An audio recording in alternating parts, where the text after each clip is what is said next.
ناظرین، میرے شعر کی حکومت ایک ایسی کیفیت سے دوچار ہے جس کے آگے کنواں پیچھے کھائی ہے، جہاں گزشتہ 4 برس سے میرے شعر کی حکومت نہ تو کوئی مؤثر بیانیہ بنا سکی ہے اور نہ ہی معیشت کے شعبے میں کوئی قابل ذکر کارکردگی دکھا سکی ہے۔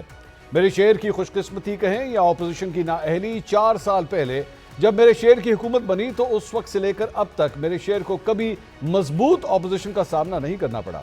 ان 4 سال میں میرے شعر کے مخالفین ایک ایک کر کے جیل جاتے رہے، لیکن میرا شعر مؤثر سیاسی بیانیہ تشکیل دینے میں ناکام رہا۔ 2 سال پہلے نون لیگ جب انتخابی میدان میں اتری تو اس کے مخالف کے ہاتھ پاؤں بندھے ہوئے تھے، لیکن پھر بھی میرا شعر سادہ اکثریت حاصل نہیں کر سکا، جس کے بعد اس کو حکومت بنانے کے لیے سہاروں کی ضرورت پڑی۔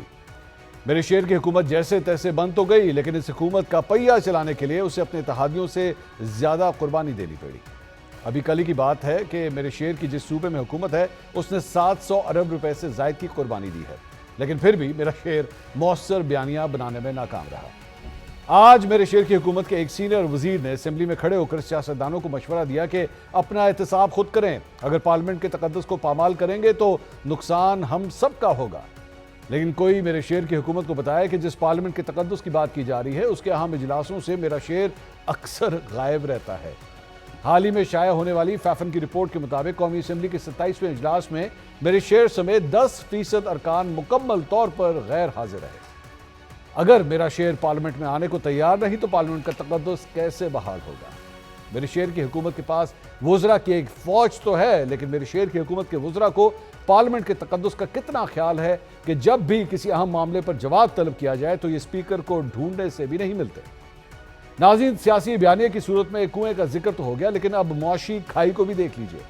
جہاں میرے شعر کی حکومت صنعت ہو یا زراعت کا شعبہ، لائف سٹاک ہو یا پھر ریل اسٹیٹ کا شعبہ، ہر میدان میں میرے شعر کی حکومت اپنے ہی بتائے گئے معاشی اہداف حاصل کرنے میں ناکام رہی ہے۔ جبکہ بجلی، گیس اور واٹر سپلائی جیسے شعبوں کی گروتھ مائنس میں چلی گئی۔ دیکھا جائے تو میرے شعر کا یہ 5واں بجٹ ہے، لیکن وہ جی ڈی پی کا ہدف حاصل کرنے میں مسلسل ناکام رہا ہے۔ میرے شعر نے ٹیکس ہدف حاصل کرنے کے لیے 100 روپے سے زائد پیٹرولیم لیوی بھی وصول کی، اس کے باوجود میرے شعر کی حکومت سالانہ ٹیکس کا ہدف حاصل نہ کر سکی۔ ناظرین، معاملہ مؤثر سیاسی بیانیے کی تشکیل کا ہو یا پھر معاشی اشاریوں میں بہتری کا، دونوں شعبوں میں ہی میرے شعر کی حکومت پر خطرات کے گہرے بادل منڈا رہے ہیں۔ بجٹ کے بعد جہاں میرے شعر کے جانے کی باتیں کی جا رہی ہیں، وہی یہ افواہیں بھی زور پکڑی ہیں کہ چند اہم افراد کی قربانی دے کر وقتی خطرات کو ٹالا جا سکتا ہے۔ کیا ایسا ممکن ہے؟ ان تمام موضوعات پر بات کریں گے۔ ہمارے ساتھ اسٹوڈیو میں موجود ہیں 4 سینئر جرنلسٹ، ہمیں جوائن کر رہے ہیں افتخار احمد صاحب، موجود ہیں نصر اللہ ملک صاحب، ہمارے ساتھ پینل میں موجود ہیں سمینہ پاشا صاحب، اور ہمارے ساتھ پینل میں جوائن کر رہے ہیں راج ثاقب صاحب۔ چاروں کا بہت بہت شکریہ۔ افتخار صاحب، اگلے 24 گھنٹے میں پاکستانیوں کی قسمت کا فیصلہ ہونے والا ہے، بجٹ آنے والا ہے، اور اہداف کے حوالے سے یا اب تک کی پرفارمنس کے حوالے سے اگر میں پچھلے 1 سال کو دیکھوں، ابھی تک کی پرفارمنس کیسی رہی ہے میرے شعر کی؟ آپ نے بہت اچھا انٹرو دیا ہے، اس سے زیادہ اسٹرانگ انٹرو تو نہیں ہو سکتا۔ اتنی آپ کی تیاری تھی، اتنی آپ کی گرفت تھی ایشوز کے اوپر، سبجیکٹ کے اوپر، ویل ڈن۔ یہ بالکل درست آپ نے کہا، ہم غریب تباہی کے اس دھانے پہ کھڑے ہیں جس کے پیچھے تم نے بہت اچھا کنویں اور کھائی کا لفظ استعمال کیا۔ جی، I agree with you, total ناکامی ہے۔ ٹوٹل ناکامی ہے۔ یس، نون لیگ فیل ہو گئی۔ میں نے یہ فکر نہیں کہا، آپ کہیں جو ناکامی اور کس کی ہے؟ ناکامی حکومت کی بات ہو رہی ہے، سیاسی جماعتوں کی نہیں ہو رہی، سسٹم کی بات تو نون لیگ کی حکومت ہے نا؟ سسٹم کی بات ہو رہی ہے۔ سسٹم، اس سسٹم میں پی ٹی آئی بھی شامل ہے، اچھا، پی ایم ایل این بھی شامل ہے، وہ بھی ناکام پارٹی ہوئی۔ بھی، بالکل پیپلز پارٹی بھی ناکام ہوئی۔ اس کی وجہ ہے کہ وہ یہ طے نہیں کر پائے کہ زر مبادلہ کیسے کمانا ہے۔ سب ناکام ہوئے۔ سسٹم کی جب ناکامی ہوتی ہے تو سب ناکام ہوتے ہیں میرے دوست۔ اچھا، یہ تو خواجہ آصف صاحب والی باتیں کر رہے ہیں۔ پتہ نہیں کون خواجہ آصف ہے۔ آپ کی بیوروکریسی سے بری بیوروکریسی اب اس خطے میں نہیں ہے۔ اچھا، آپ جس پریکٹس کو کر رہے ہو یا پریکٹس ناکام ہو گئی ہے۔ اچھا، خدا کے لیے عوام کو عوام کے اختیارات دے دو اور پھر کبھی بجٹ پہ بات کرنا۔ اچھا، یہ بجٹ میرا نہیں ہے، یہ بجٹ ان کا ہے جو اس ملک کو چلا رہے ہیں۔ ٹھیک، اشرافیہ کا بجٹ ہے، ہم نے ان کے مفادات کو دیکھنا ہے۔ اچھا، جب میری بات ہوگی، یہ میں اقتدار میں شامل کیا جاؤں گا مقامی حکومتوں کے ذریعے، تو پھر میرے جو بجٹس ہوا کریں گے ان پہ کبھی بات کر کے دیکھیں گے۔ اس میں شروع میں ناکامیاں بھی ہوں گی لیکن کامیابیاں بھی ہوں گی۔ یہ بجٹ جو ہے یہ میرا بجٹ نہیں ہے، یہ میرے لیے نہیں ہے، میرے لیے کوئی خوشخبری نہیں ہے، میرے لیے کوئی بہتری نہیں ہے۔ ہاں یہ دعا ہے کہ تم نے کہا کنواں اور کھائی، خدا نہ کرے کہ ہم کھائی میں گر جائیں۔ ٹھیک، سمینہ صاحبہ، یہ جو کچھ بھی نون لیگ کی جانب سے اب بجٹ جو پیش کیا جائے گا، مشکلات بھی وہ کہتے ہیں جی بہت زیادہ ہیں، ظاہری بات ہے معیشت جو ہے وہ ایران امریکہ جنگ کی وجہ سے بھی جو ہے وہ کافی پرابلم میں آئی ہے، آئل پرائسز جو ہیں وہ بڑھ گئی ہیں، ہم کریں تو کیا کریں؟ اوپر سے آئی ایم ایف کے ساتھ ظاہری بات ہے آپ نے لونز بھی لینے ہیں، آپ کو بات ان کی ماننی پڑے گی، ریالٹی چیک جو ہے وہ یہی ہے۔ شکریہ منصور، بہت اچھا افتخار صاحب نے ویسے تجزیہ کر دیا بجٹ کا، اس پہ مزید کیا بات کی جائے، لیکن جو یہ اگر ہیلے بہانے کیے جائیں کہ جی یہ کوئی جنگ کی وجہ سے ہو گیا، تو جنگ میرے خیال ہے فیبرری میں اینڈ میں سٹارٹ ہوئی تھی، اور جو اقتصادی سروے وہ میرے خیال ہے مارچ تک کا ہے جو آج پرفارمنس کا سارا شیئر کیا گیا ہے، تو اس میں آپ دیکھ لیں کہ کتنی آپ کی پرفارمنس تھی، اور اگر اس کو آپ کمپیئر کر لیں پچھلی گورنمنٹ کے ساتھ، تو جو آخری اقتصادی سروے آیا تھا اس میں کیا ڈیٹیلز تھیں اس کو آپ سامنے رکھ لیں، آپ کو پتہ چل جائے گا۔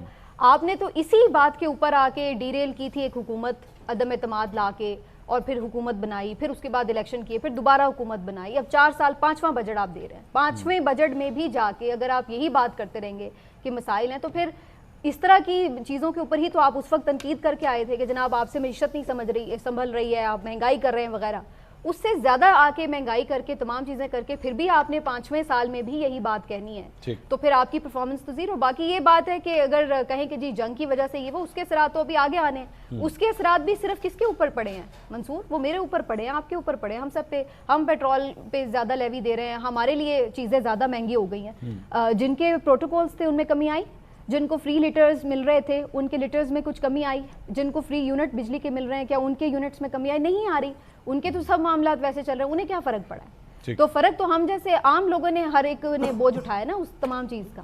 تو کہنے کا مقصد یہ ہے کہ یہ صرف ان کی ہیلے بہانے، اور سب سے بڑا پرابلم جو ہے نا اس کی وجہ یہ ہے کہ پالیسی کیا ہے۔ اگر میں آپ سے پوچھوں یا آپ کسی حکومتی وزیر سے پوچھیں کہ آپ کی پالیسی کیا ہے، ویلتھ جنریٹ کیسے کرنی ہے، یہ نہیں ہوتا کہ آپ نے یہاں سے پیسے ٹیکس بڑھا دیا، یہاں سے اٹھا کے اس کو دے دیا، یا یہاں سے قرضہ اٹھایا اور اس کو دے دیا، یہ اس کو تو پالیسی نہیں کہتے نا، نہ یہ کوئی آپ کی مینجمنٹ ہے، نہ اس کو آپ کہتے ہیں کہ کوئی ویژن ہے۔ اصل بات تو یہ کہ آپ نے کیا پلاننگ کی 5 سال پہلے کہ جب ہم آئیں گے، عمران خان نے بقول ان کے بہت بیڑا غرق کر چکا تھا، ٹھیک ہے مان لیا جی، بہت ان سے نہیں سنبھلی معیشت جو بھی تھی، پھر اس کے بعد آپ آتے، آپ اپنا ویژن لا کے امپلیمنٹ کرتے اپنی پالیسی۔ آپ کی پالیسی کیا ہے؟ ویلتھ کہاں سے جنریٹ ہو رہی ہے؟ انفیکٹ حالت یہ ہے کہ جہاں پہلے ویلتھ جنریٹ ہو رہی تھی اس میں بھی آپ پیچھے چلے گئے۔ جو آپ کی انڈسٹری تھی، جب مجھے یاد ہے جو آخری اقتصادی سروے آیا تھا 2022 میں 23 میں، تو اس وقت آپ کی جو ٹیکسٹائل کی انڈسٹری تھی وہ 100% پہ تھی، اور آپ آج دیکھ لیں کہ فیصل آباد کی انڈسٹری جو ہے وہ پاور لومز آپ کی کتنی خالی ہوئی پڑی ہیں، فیکٹریاں بند ہو رہی ہیں، آپ کی ڈائریکٹ فارن انویسٹمنٹ کتنی کم ہو چکی ہے، یہ سارے آج اعداد و شمار خود انہوں نے دیے ہیں۔ آپ کی بے روزگاری 7.1% پہ ریٹ آج آ چکا ہوا ہے۔ تو کہنے کا مقصد یہ ہے کہ کیوں آپ نے تو جو ویلتھ جنریٹ ہو رہی تھی وہ بھی آ کے بند کر دی، بے روزگاری ہو رہی ہے، مطلب ملک صاحب یہ جو بھی ٹیم بنی اس کے بارے میں سب سے زیادہ یہ کہا جاتا تھا کہ معیشت کے حوالے سے شاید اس سے بہتر کوئی ٹیم بن نہیں سکتی تھی، اور یہ سارے تجربہ کار کھلاڑی ہیں، چاہے پرائم منسٹر ہو، آپ نے ایک بینکر کو جو ہے وہ وزیر خزانہ بنایا، اسحاق ڈار صاحب کو وہ پورٹ فولیو اس مرتبہ نہیں دیا گیا کہ نہیں ان سے بہتر ہم ٹیم جو ہے وہ لے کر آ رہے ہیں۔ آپ کے خیال میں یہ ٹیم کامیاب ہوئی یا ناکام ہوئی؟ دیکھیں منصور صاحب، اگر آپ پچھلے 30-35 سال کی 40 سال کی پاکستان کی سیاسی تاریخ کو دیکھیں تو جو سب سے بڑا ہم نے ظلم کیا ہے وہ ہم نے اپنی معیشت کے ساتھ کیا ہے۔ ہم نے معیشت کو تجربات سے گزارا ہے، اور یہ تجربات سے گزرتے گزرتے آج جو چیلنجز ہمیں درپیش ہیں جس کا ہم ذکر کرتے ہیں، اس کی وجہ بنیادی یہی ہے کہ ہم ہر دور کے اندر ایک نیا ایکسپیرینس کرتے رہے ہیں۔ لوگ کہتے تھے جی کہ کسی سیاستدان کا کام معیشت چلانا نہیں ہے، اس لیے ٹیکنوکریٹ ہونے چاہیے۔ جب عمران خان صاحب اقتدار میں آئے تھے تو اسد عمر صاحب ان کو لایا گیا، لیکن پھر فوری طور پہ وہاں بھی یہ ہوا کہ نہیں جی یہ ان کے کام نہیں ہے، کسی ٹیکنوکریٹ کو لے آئیں۔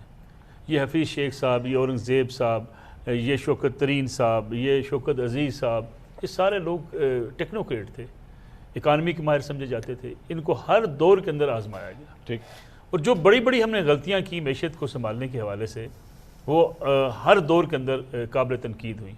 لوگ ایک زمانے میں کہا کرتے تھے ذوالفقار علی بھٹو صاحب نے بڑا معاشی انقلاب برپا کیا، ان کے مخالفین آج تک کہتے ہیں کہ اگر ذوالفقار علی بھٹو آپ کی صنعتیں جو ہے ان کو نہ کمیاتے تو ملک آج کہیں آگے جا چکا ہوتا۔ آپ نے سارے امیر خاندان پاکستان سے دوڑا دیے جو اس ملک کے اندر معیشت میں ایک ریڑھ کی ہڈی کی حیثیت رکھتے تھے.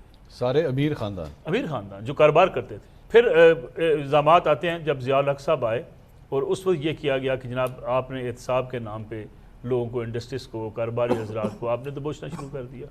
یہی حال چلتا رہا. ہر دور کے اندر نیب کا برا استعمال ہوتا رہا آپ کے صنعتکاروں کے ساتھ، آپ کے کاروباری حضرات کے ساتھ. تو آپ جو ایک پورا جو آپ صحیح ڈائریکشن آپ نے متعین کرنی تھی وہ آج تک نہیں ہو سکی.